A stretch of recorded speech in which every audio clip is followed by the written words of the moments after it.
Ever wonder who the best characters are to fight against the Sinister Six? Let's talk about that.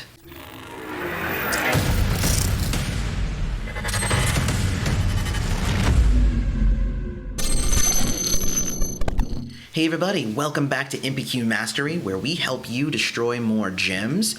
I'm your host, Aloy, and I have a really cool video for you guys today. Every so often, we get a Sinister Six event, big team event, where you have to go up against the Sinister Six. Now, it's not the Sinister Six, because like Electro isn't a character. And of course, the Sinister Six has been comprised of different Spider-Man villains over time. But the six that Marvel Puzzle Quest uses are Carnage, Dr. Octopus, Sandman, Vulture, Venom, and Green Goblin.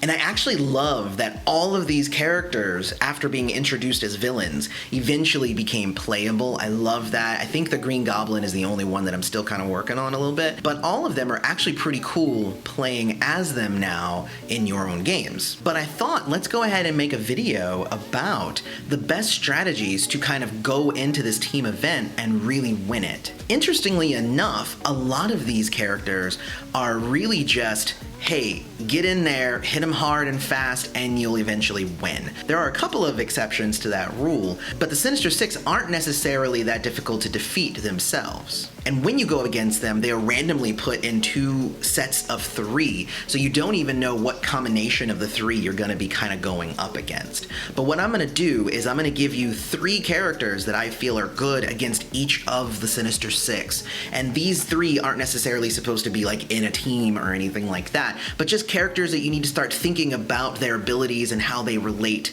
to these specific enemies and what characters you might be able to link together with them. I will say that whenever the Sinister Six comes up, I often go back to the 4-star Modern Blade, Medusa, and the 4-star Iron Fist Danny Rand. I did a video on that team, and for some reason, that team is just amazing for all of the Sinister Six. It doesn't matter who you're going up against. And I'm gonna go in alphabetical order. So, the first one is Carnage. So basically, Carnage is one of the easier ones to fight. If he's got some black AP, he's gonna make some tile swaps, and if those hit you, then he'll hit you again, and he's just gonna keep hitting you, and then he's gonna start generating some AP, and then he's gonna hit you with some of his powers. He is really one of those big ones that you just kind of want to get in and hit. However, using characters that if your enemy matches some of their tiles, that it will deal them damage, that is actually a good way to fight against Carnage, because he's gonna be constantly matching things and trying to hit you with things with the tile matching. So a few characters that do something like that, X-23 does that. She can lay down a tile, and if it gets matched, then it does deal some damage. Nick Fury is really good for that because he's got his blue power that puts a whole bunch of trap tiles on the board. The 3-star Daredevil as well, if you put that red tile on the board, basically trap tiles are really, really good against Carnage.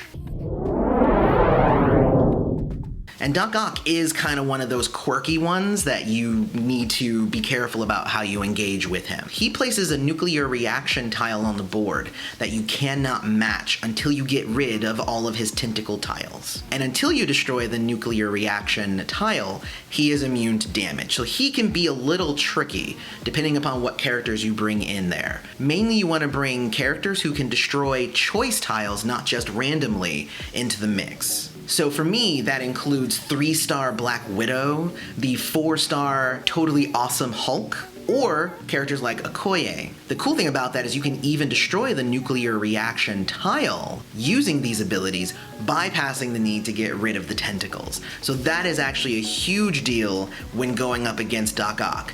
Otherwise, you can maybe bring characters who can swap tiles so that you can get rid of the tentacles quickly and whatnot, but really bringing characters who can destroy blocks, really cool.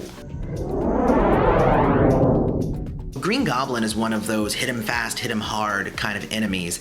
However, what he does too is he brings in minions. So he's gonna bring in other characters that anytime he would take damage, they're gonna jump out in front and get hit instead. And all the while, he's gonna be putting fortified tiles on the board and messing with you. So you wanna bring characters who are really good at team attacks so that everybody takes damage, including Green Goblin. This could be the 4-star Riri with her red ability, so you can even just like target the people in the back and you can do that. This could be Kamala Khan because she's got her Embiggen Smash where she can hit them for a whole bunch. Or even the 3-star Star-Lord where he summons a ship and it destroys the columns and deals damage to the whole team. Really, really cool character there. Any characters that do team damage are going to be really good against Green Goblin. All right, the next one is Sandman. And Sandman's big thing is that he's gonna continue generating yellow tiles on the board so that he can fuel up and launch a giant attack on you. He's also putting a bunch of like shield tiles and stuff on the board as well because that's part of his power set. So essentially you wanna starve him for yellow by utilizing characters who will use that yellow. You might also wanna bring some characters who can mess around with enemy special tiles as well. So some examples of that would be Nova, who uses yellow a lot. So if there's going to be a lot of yellow on the board, you can kind of scoop it up before Sandman and then use it to shoot his little gun attack that he has. Medusa's obviously really cool in this because she can steal the shield tiles and then use them against them, matching all these tiles. Also, Quake is pretty cool here because what you can do is if you fuel up her ability to destroy all the tiles of one color, you can use that to destroy all the yellows. And again, that starves him for his yellow. And then otherwise, just hit him a bunch until he's down. Venom is another one of those really kind of tricky opponents, because what he does is he goes invisible and puts a bunch of invisibility tiles on the board.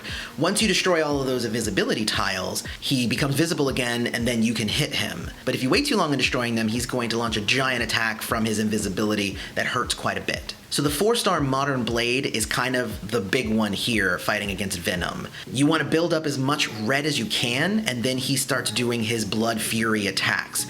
And it attacks a random enemy, even if they're invisible. And since there's only one enemy, he constantly hits Venom, even if you haven't gotten rid of those invisibility tiles. I always bring him to fight Venom. Other characters that might be good, the 4-star Mr. Fantastic, since you're matching a bunch of the invisibility tiles, that's going to start building up his passive ability that will automatically launch powers. And honestly, even Invisible Woman is good because what you can do is just wait out his invisibility with your own invisibility. He will attack and miss you, and then once he's visible, bam, hit him hard.